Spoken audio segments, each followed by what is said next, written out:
Have you ever had a dream so vivid that when you woke up, it felt like you had just lived a different life? Maybe you were flying over a glowing city or walking through your childhood home, but something was different. You knew it wasn't real, and yet it felt so real. Now imagine being aware that you're dreaming while you're still inside the dream. And not only that, but also being able to control what happens. Want to talk to your favorite celebrity? Fly through galaxies? Revisit lost memories or conquer fears? That's what lucid dreaming offers. The wild part? It's not magic, and you don't need to be special to do it. You just need a bit of awareness and some mental tricks that anyone can learn. Lucid dreaming might sound like some mystical concept pulled from a sci-fi novel, but it's a very real experience that people all over the world have, and you can too. In fact, with just a bit of practice and the right approach, you can teach your brain to wake up while you're dreaming. This article will walk you through a simple 3-step process to take control of your dreams. Step 1. Build dream awareness by remembering your dreams. The first thing, and honestly, one of the most important parts, is learning how to remember your dreams. That might sound basic, maybe even boring, but trust me, if you can't remember your dreams, you won't get very far with controlling them. You can't change what you're not aware of, right? Most people forget their dreams within seconds of waking up. They might get a faint feeling of déjà vu later in the day, or a quick flash of an image, but the details are gone. That's because we're not trained to pay attention to them. But once you do start paying attention, your dream life will open up in ways you can't imagine. The best and most effective way to start building this awareness is with a dream journal. Yep, that's your new best friend. Keep a notebook and a pen next to your bed. The moment you wake up, even if it's 3 a.m., grab that notebook and write down everything you remember. Don't worry about grammar, spelling, or whether it makes sense. Write what you saw, what you felt, who was there, what happened. Even the weird stuff, especially the weird stuff. At first, it might just be a few words: blue sky, dog with sunglasses, elevator to nowhere. That's okay. The point isn't to write a novel. It's to start training your brain that your dreams matter. And when your brain gets that message, you'll naturally start remembering more. Now, here's where it gets interesting. Once you start writing your dreams down every day, patterns will start to show up. You'll notice certain people, places, or situations popping up again and again. These are called dream signs, and they're crucial. They're like little flags in your dreams that can help you realize, hey, I've seen this before.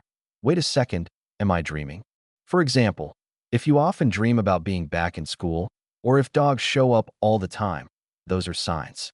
Once you identify your personal dream signs, you can use them to trigger lucidity. Another great trick is doing reality checks during the day.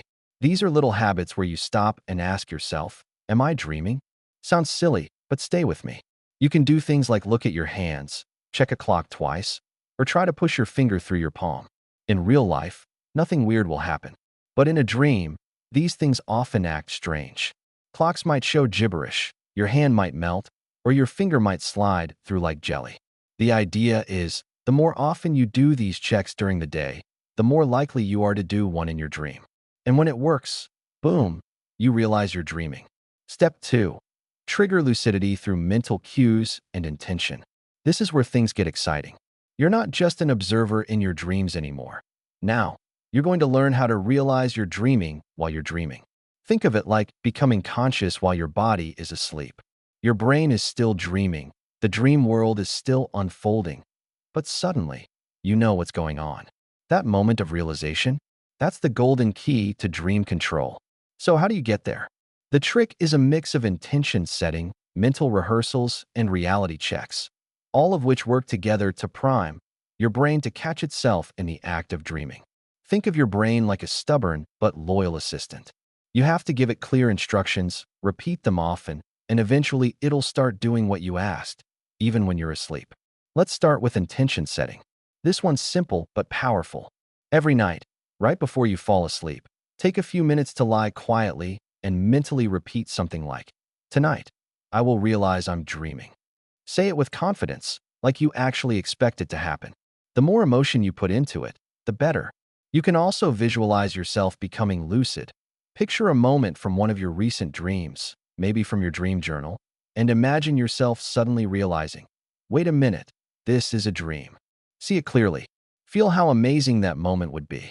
This type of mental programming helps your brain plant the idea deep into your subconscious. Next, we've got reality checks. And yes, we're still doing those. But now, they become more purposeful. Every time you see a dream sign from your journal during the day, maybe a dog, a school building, or an elevator, stop and do a reality check. Ask yourself, could this be a dream? Don't just say it mindlessly. Really consider the possibility. Look at your hands. Try pushing your finger through your palm. Glance at a digital clock twice to see if it changes. The more seriously you do this while awake, the more likely it is you'll start doing it in your dreams, and the results can be wild. But here's a next-level technique that really helps push people into lucidity. It's called MILD, which stands for Mnemonic Induction of Lucid Dreams. Don't let the fancy name throw you off. It's just a method of using memory and intention together. Here's how it works. When you wake up from a dream, especially if it's in the middle of the night, stay still, close your eyes again, and try to remember as much of the dream as you can. Then, while falling back asleep, repeat in your mind, next time I'm dreaming, I will remember I'm dreaming. Visualize yourself back in that same dream, only this time becoming lucid. It's like you're rehearsing a dream scene while planting a trigger to recognize it. Some people also like to use dream anchors, little physical reminders in the real world to keep their mind focused on lucid dreaming. For example, you could draw a small dot on your hand, and every time you see it during the day, ask yourself, am I dreaming? That dot becomes a bridge between your waking life and your dream world. Eventually, you might dream about that dot, and when you see it, bam, lucidity. One more thing, don't get discouraged if you don't become lucid right away. For most people, it takes a few days or weeks of consistent practice. The key is not to treat it like some stressful goal, but like a fun nightly experiment. Be curious, be patient, and above all, enjoy the process. Even the non-lucid dreams become richer and more vivid when you start paying attention to them. And once you do get that first taste of lucidity, trust me, it's unforgettable. Step 3. Take control and shape your dream world. Okay, you're in the dream. You've recognized that you're dreaming. Your hands look weird, maybe gravity feels off, and you're hit with that sudden rush of weight. I'm dreaming. It's an amazing moment, like your brain just unlocked a secret door. But here's where a lot of first-time lucid dreamers get tripped up. That surge of excitement, it can actually wake you up if you're not careful. So the first step in taking control is to stay calm. Seriously, take a breath. Even though technically you're not breathing, look around and ground yourself in the dream. Rub your hands together, touch objects in the dream, or spin around slowly. These physical sensations help anchor you in the dream and make it more stable. Once you're grounded, the dream gets clearer. Colors become brighter. Sounds sharpen. The whole environment starts to feel more alive. Now you're ready to start shaping things. So, what can you do in a lucid dream? Honestly, almost anything. Want to fly? Teleport? Talk to someone you've lost? Eat an entire cake without consequences? You got it. But here's the trick. The dream will follow your expectations, not just your wishes. That means it's less about saying, I want to fly, and more about knowing you can fly. Like, actually feeling it as true. If there's any doubt in your mind, your dream might glitch out or not follow through. Think of it like playing a video game where your imagination is the controller and confidence is the fuel. Let's start with the most popular lucid dream move ever, flying. If you try to leap into the air expecting gravity to hold you back, it probably will. But if you expect to float, to rise, to launch off like Superman, your dream will respond. Try starting small. Imagine lightness in your body. Picture the wind lifting you. Then jump, or run and launch, or flap your arms if you want. No one's judging. Once you get it, the feeling of flying in a lucid dream is like nothing else, total freedom. You can also change your environment. Want to go from your kitchen to a mountaintop in Japan? Easy. One way is to find a door, tell yourself that on the other side is the place you want to go, and open it with full confidence. Or close your eyes in the dream. Visualize where you want to be, and spin around while imagining the new scene. When you stop spinning, open your eyes and boom, you're there. It sounds weird, but it works, because dreams bend to belief.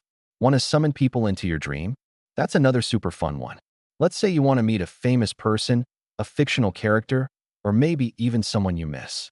The trick is to believe they're already nearby. You might say to yourself, oh, They're in the next room, and then walk in expecting to see them. If you expect them to appear behind you, turn around and they'll be there. Don't beg the dream to make it happen. Just expect that it already has, like a script you're writing in real time. Now, here's something deeper. Lucid dreams can also be used for personal growth. If you have anxiety or fears in waking life, you can face them in dreams without real-world consequences. People have used lucid dreams to practice public speaking, rehearse difficult conversations, explore creativity, and even overcome phobias. It's not just fantasy, it can be healing. Your subconscious has a lot to say, and lucid dreaming gives you a direct line to that inner world. Of course, not every lucid dream is going to be crystal clear or perfect. Sometimes you'll lose lucidity partway through. Sometimes the dream will shift or become unstable. That's normal. Don't fight it, just stay curious. If the dream fades, gently try to stay still and re-enter it. Call it dream re-entry, or write it down in your journal. Every dream is progress, even the weird ones. And once you get the hang of it, your nights become a second life, a playground, a space to explore, heal, create, and enjoy, totally on your terms. Learning to control your dreams isn't about escaping reality. It's about unlocking a new dimension of your own mind. A place where rules bend, fear fades, and imagination reigns. And the best part? You already have everything you need. Just 3 steps. Remember your dreams, train your mind to become aware, and then start shaping your dream world from the inside. It won't happen overnight, but with just a bit of patience and consistency, you'll get there. And when you finally lift off into the sky, totally aware, completely free, you'll wonder why no one ever taught you this sooner. Sweet dreams.